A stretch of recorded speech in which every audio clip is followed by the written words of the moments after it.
صراط مستقیم کے راستے پر بیٹھ جاؤں. تو اللہ نے پوچھا کہ کیوں بیٹھ جاؤ گے صراط مستقیم کے راستے پر؟ تو وہاں پر ابلیس نے کہا جو بھی صراط مستقیم کے راستے پر جائے گا میں ان کی رکاوٹ بنوں گا، میں ان کو روکوں گا کہ تم نے یہ صراط مستقیم پر نہیں چلنا.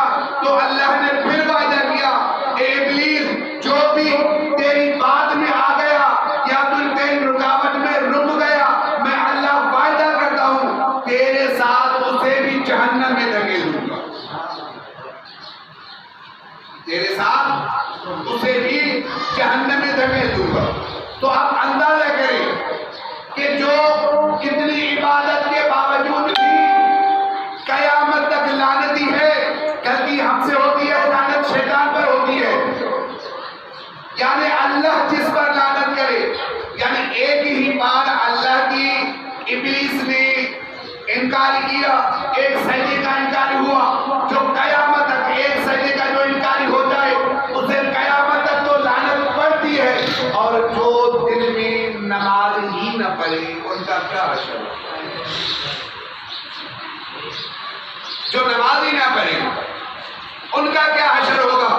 ایک سجدے کا انکار کیا تھا جبکہ 6000 سال سجدے کیے ہیں ابلیس نے، لیکن ایک سجدے کا انکاری قیامت تک لعنتی.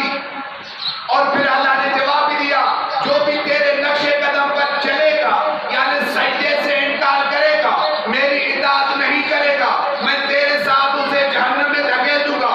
اب ہمیں گریبان میں دیکھنا ہے کہ ہم شیطان کی کس طرح اطاعت گزاری کر رہے ہیں اور اللہ کی اطاعت گزاری کس طرح چھوڑ رہے ہیں.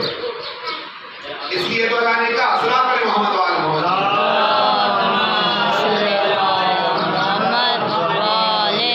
اس لیے تو اللہ نے کہا وَالْعَصْرِ إِنَّ الْإِنسَانَ لَفِي خُسْرٍ، مجھے عصر کی قسم انسان خسارے میں ہے.